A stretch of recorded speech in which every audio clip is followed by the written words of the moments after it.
Dear students, today we are going to see our first lesson, plant anatomy and plant physiology.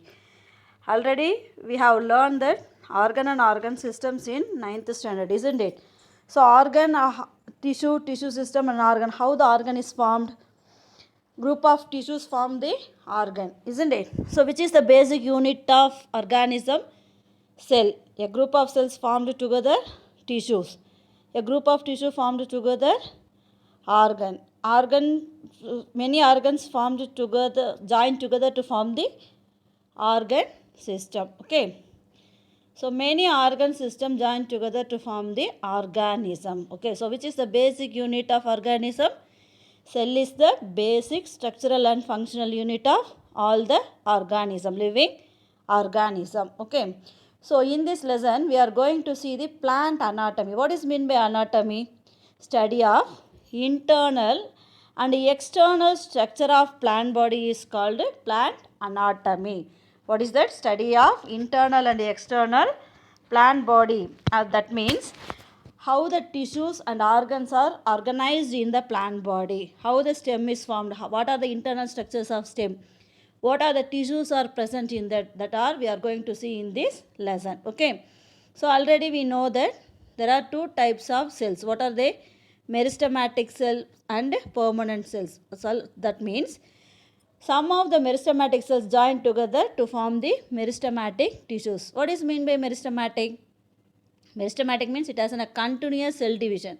The cell which has a continuous cell division, such a type of cells are called meristematic cells. That will be lies in the tip of the root, branches or stem, isn't it? So meristematic cell அப்படின்றதுன்னா ஆக்கு செல்கள் ஒன்றாக இணைந்து ஆக்க திசுவை உண்டு பண்ணும். ஆக்க செல்கள் அப்படின்னா என்னென்னா அதுக்கு கண்டினியூஸாக செல் டிவிஷன் ஆகி மல்டிப்ளை ஆகிக்கிட்டே இருக்கும். ஸோ அப்போ என்னாகும், தண்டு நுனியில் அல்லது ரூட் டிப்லலாம் இருக்கும் பொழுது தாவரங்களுடைய வளர்ச்சிக்கு அது உதவக்கூடியதாக இருக்கும். ஓகேவா? ஸோ அப்போ இங்கே நம்மளுக்கு ஆல்ரெடி தெரியும், some of the meristematic cells stops its cell division and change into permanent tissues. ஓகேவா? பர்மனன்ட் டிஷ்யூ அப்படின்னாக்குள்ளார that is divided into two. தயவுசெய்து என்ன பண்ணுங்கள், இந்த லெசனை படிக்கிறதுக்கு முன்னாடி tissue and organ system lessons 9th ஸ்டாண்டர்டில் ஒரு முறை ரீகால் பண்ணிக்கோங்க. So simple tissues and complex டிஷ்யூஸ்னு படித்தோம். சிம்பிள் டிஷ்யூ அப்படின்னாக்குள்ளார parenchyma, collenchyma sclerenchyma. Complex tissue அப்படின்றது xylem and phloem. Why it is called complex tissue? Simple tissue அப்படின்னாக்குள்ளார ஒரே மாதிரியான செல்கள் இருக்கும். ஒரே ஒரு செல்கள் அளவில், தோற்றத்தில், அதோட ஃபங்க்ஷன்ஸ் எல்லாமே ஒரே மாதிரி இருந்தால் that is simple tissues. Complex tissue அப்படின்றது என்னென்னா, சைலம் அப்படின்னாக்குள்ளே என்ன இருக்கும், 4 types of cells join together to form the xylem. What are they? Xylem parenchyma, trachea, xylem vessels and xylem fibers. Okay. Then phloem also, phloem parenchyma, phloem tracheids, phloem fibers and phloem vessels. இல்லையா?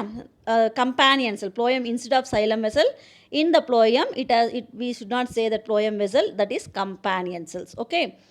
So these 4 cells join together to form the phloem tissues.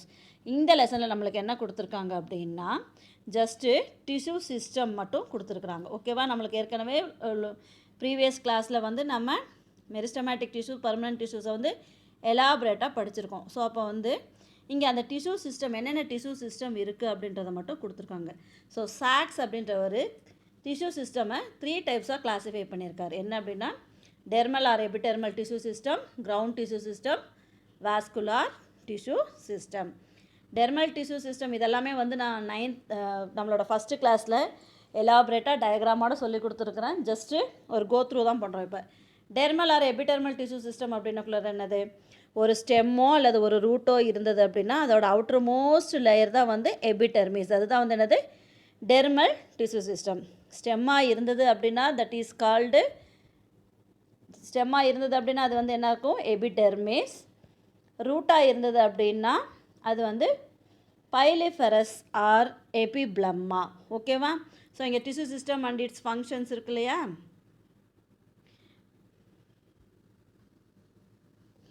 Tissue system or dermal system அப்படின்னாக்குள்ளார epidermis, outer most layer of stem and root. அதோட function என்ன, production of inner most layers. அது அதாவது எபிடெர்மிஸ்க்கு உள்ளே இருக்கக்கூடிய பகுதிகளை பாதுகாக்கக்கூடியது தான் வந்து என்னது எபிடெர்மிஸோட ஃபங்க்ஷன்ஸ்.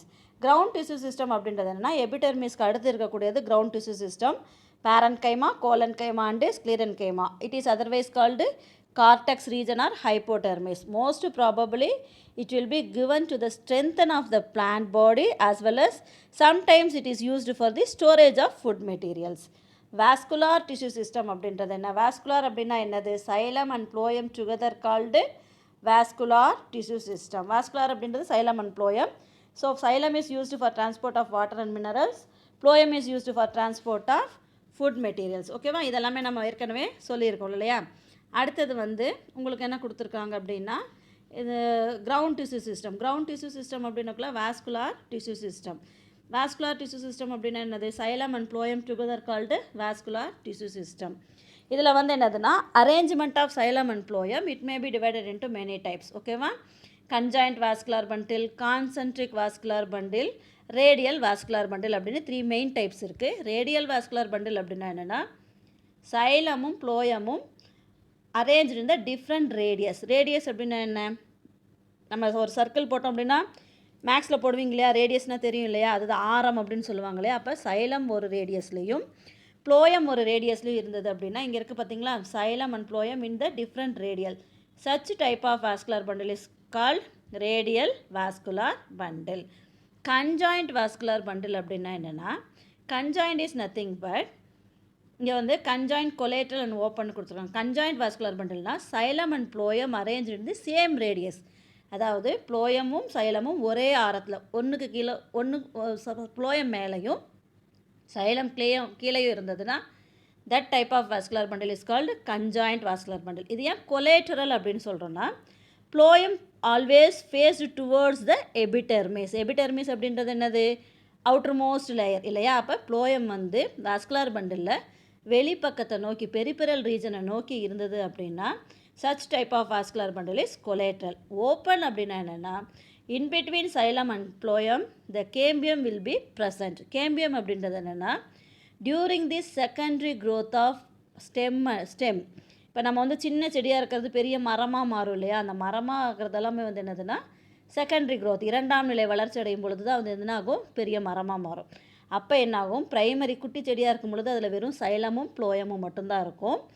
பெரிய செடியாகும்பொழுது secondary xylem and secondary phloem உருவாகும். அதாவது உட்டி லைக் ஸ்ட்ரக்சர் ஆகுது இல்லையா, மரக்கட்டையெல்லாம் உருவாகுது இல்லையா, அந்த செகண்டரி சைலம் அண்ட் ப்ளோயம் வந்து ஃபார்ம் ஆகிறதுனால தான் அந்த உட்டி ஸ்ட்ரக்சர் வருது நம்மளுக்கு. ஓகேவா? அந்த கேம்பியம் அப்படின்றது it is a meristematic tissue. It has a continuous cell division and it gives rise to the secondary xylem and secondary phloem due to the formation of secondary growth. Okay, so that this vascular bundle is called conjoint, collateral and open vascular bundle. இவை closed vascular bundle அப்படின்னா என்ன? சைலம்க்கும் ப்ளோயம்க்கும் நடுவில் cambium இல்லாமல் இருந்தது அப்படின்னா closed vascular bundle. தமிழில் இதுக்கு என்ன சொல்லுவாங்க அப்படின்னா ஒருங்கமைந்த வெளிநோக்கிய திறந்த வாஸ்குலர் பண்டில். ஓப்பன் டைப்னா திறந்த vascular bundle, closed vascular bundle அப்படின்னக்குள்ளார மூடிய வாஸ்குலர் பண்டில். அடுத்தது பைகொலேட்ரல் அப்படின்னா என்னென்னா இருபுறம் ஒருங்கமைந்த வாஸ்குலார் கற்றைகள். இருபுறம் ஒருங்கமைந்த வாஸ்குலார் கற்றைகள் அப்படின்றது என்னென்னா xylem lies at the centre. At both the side, outer side and inner side, phloem will be present. Such a type of vascular bundle is called conjoint bicollateral vascular bundle. ஓகேவா? So அதில் வந்து என்ன இருக்கும்? Outer cambium and inner cambium இருக்கும். So இந்த conjoint பைகொலேட்ரல் vascular bundle வந்து எங்கே காணப்படும் அப்படின்னா மோஸ்ட் ப்ராபப்ளி குக்கர்பிட்டேசியா ஃபேமிலி இருக்கு இல்லையா. குக்கர்பிட்டேசியா அப்படின்றது என்ன?